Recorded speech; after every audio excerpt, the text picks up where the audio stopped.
Hello, this is Julian with Coffee Reviews, and today is the second and final part in the countdown of our top 10 favorite coffees of 2021 list.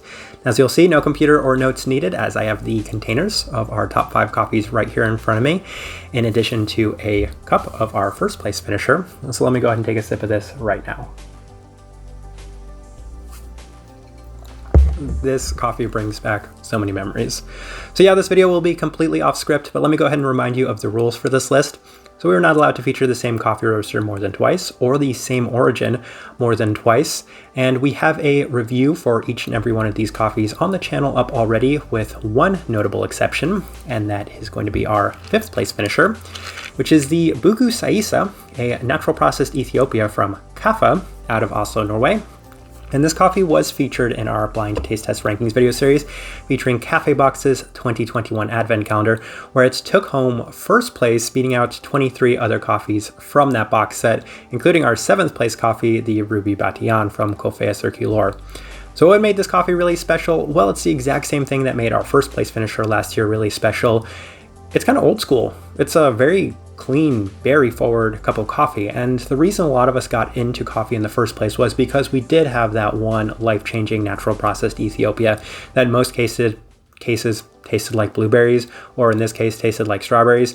And just having that coffee in a year where so many of the natural processed Ethiopians were maybe a little too boozy, maybe a little too funky, maybe a little too fermenty, was such a lovely change of pace. I was really impressed by that coffee for that sense alone. And I definitely think it justifies its spot in our top 5, as I think Kaffa did an amazing job with this Ethiopia.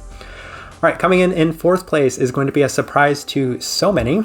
It is the Carmelita Copacabana Anaerobic Processed Bolivia from Drop Coffee out of Stockholm, Sweden. And the reason this will be a surprise to so many is because so many know how I feel about anaerobic coffees, but this one definitely bucked the anaerobic trends this year, as this was by no means a boozy coffee. Somehow it was a cleaner cup of coffee. This is the only anaerobic that features on this entire list, even in the honorable mentions.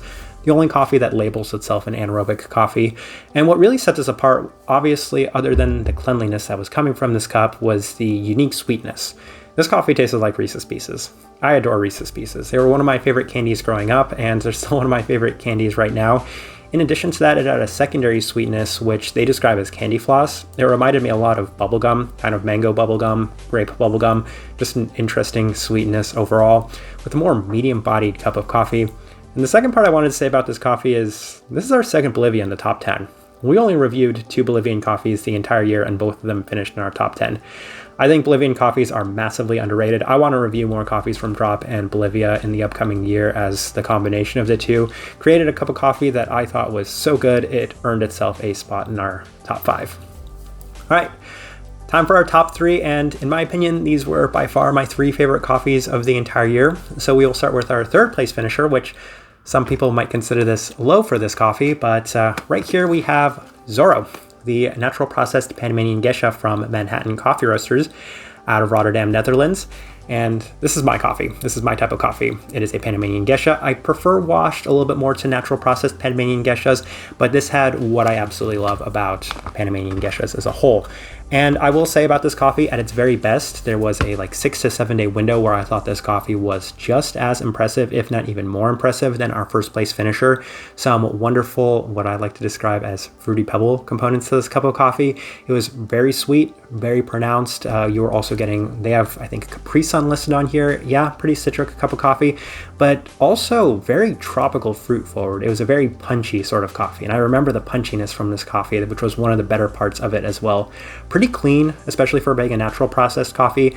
I don't have anything negative to say about this coffee. I thought that this one just objectively was about as well done as I think I've ever had a natural processed Panamanian geisha, which is a huge credit to Manhattan.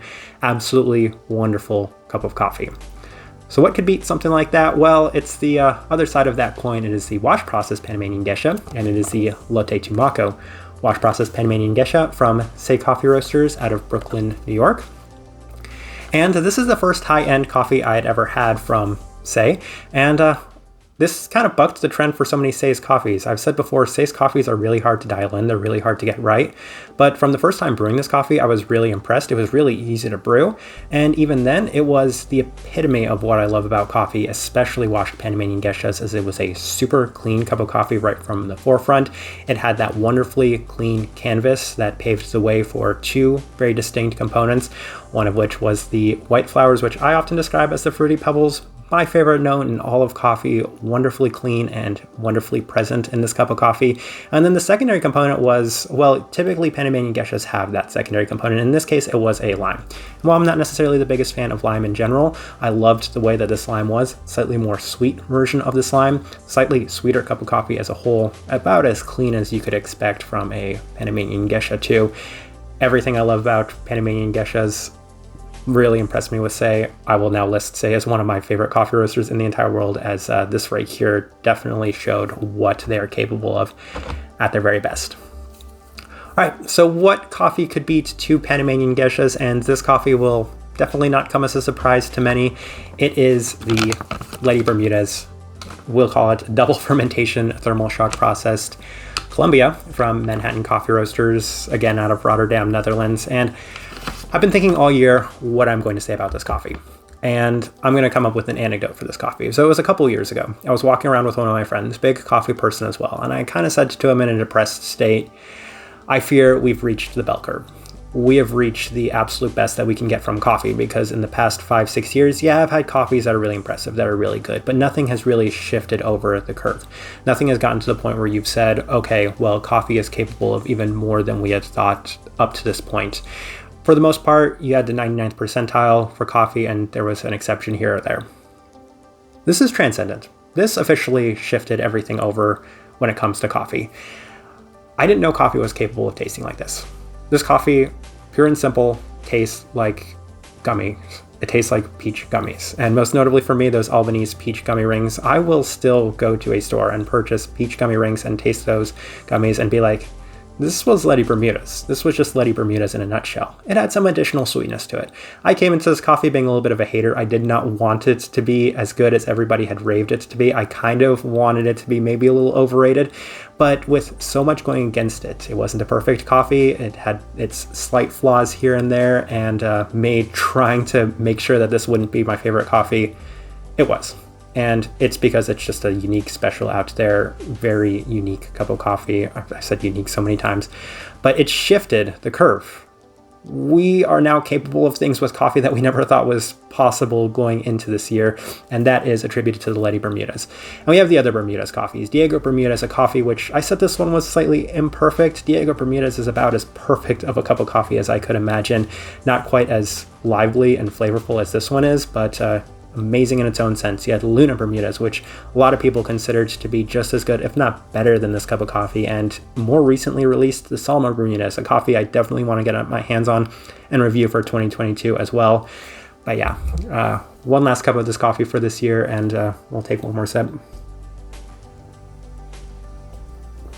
I still remember it was purchased around the end of March, and it was consumed throughout the time of April, and this just reminds me of the entire month of April going through this cup of coffee. Such an interesting cup of coffee, and if you've tried this coffee, you know exactly what I'm talking about. So many people have labeled this their favorite coffee, maybe not just of the entire year, but their favorite coffee ever. So I'm going to leave this review, or this top 5 list, at that. I am really impressed by all 5 of these coffees. I think that they were by far my 5 favorite coffees of the entire year, and that Letty Bermudez was just something truly transcendent. I would love to know your thoughts. Do you agree, disagree with anything on this list? What was your favorite coffee of the year? Please let me know which one was your favorite. If you're new to the channel, subscribe if you're not already subscribed. Looking very much forward to 2022. And yeah, this right here has been the second part in the countdown of our top 10 favorite coffees of 2021 list. Thank you for watching.